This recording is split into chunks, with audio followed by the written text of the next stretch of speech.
नमस्कार दोस्तों। आज हम आपके सामने सोमवती अमावस्या की एक बहुत ही पौराणिक एवं प्रचलित कथा लेकर आए हैं।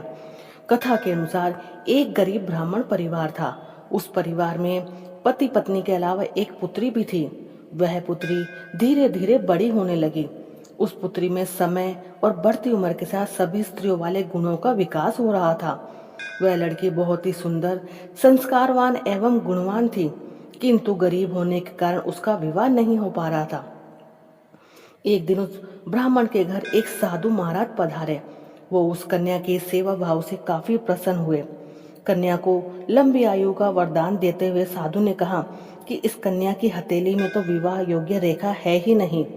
तब ब्राह्मण दंपति ने साधु से उपाय पूछा कि कन्या ऐसा क्या करे कि उसके हाथ में विवाह योग्य बन जाए।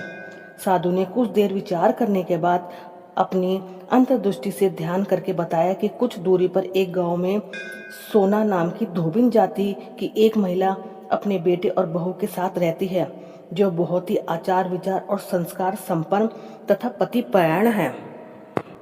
यदि ये कन्या उसकी सेवा करे और वह महिला इसकी शादी में अपनी मांग का सिंदूर लगा दे, तो इसके बाद इस कन्या का विवाह हो तो इस कन्या का वैसे योग मिट सकता है।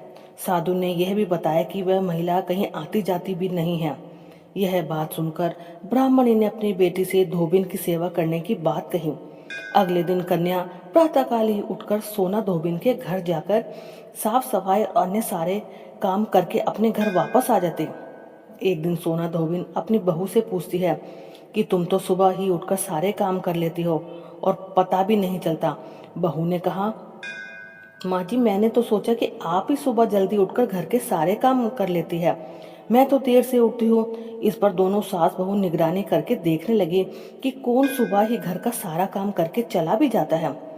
कुछ दिनों के बाद धोबिन ने देखा कि एक कन्या मुंह अंधेरे घर में आती है और घर के सारे काम करने के बाद वापस लौट जाती है।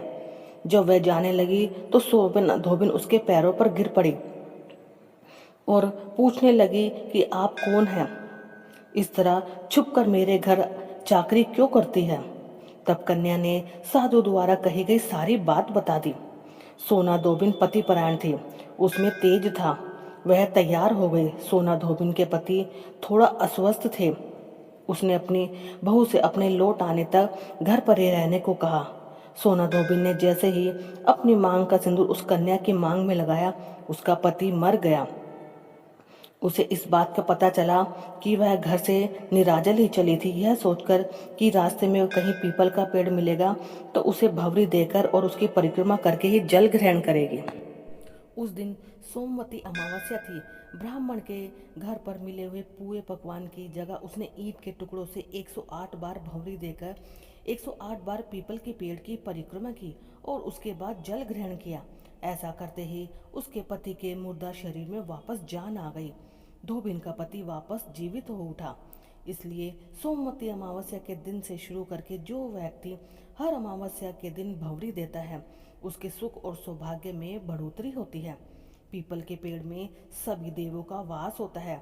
अतः जो व्यक्ति हर अमावस्या को ना कर सके, वह सोमवार को पड़ने वाली अमावस्या के दिन 108 वस्तुओं की भंवरी देकर सोना धोबिन और गौरी गणेश का पूजन करता है, उसे अखंड सौभाग्य की प्राप्ति होती है।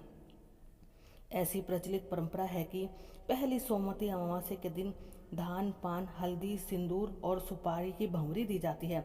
उसके बाद की सोमवती अमावस्या को अपने सामर्थ्य के हिसाब से फल, मिठाई, सुहाग सामग्री, खाने की सामग्री इत्यादि की भंवरी दी जाती है और फिर भंवरी पर चढ़ा गया सामान किसी सुपात्र, ब्राह्मण, ननद या भांजे को दिया जाता है।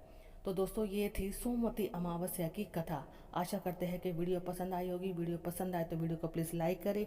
चैनल पे नए हैं तो चैनल को सब्सक्राइब करें। धन्यवाद।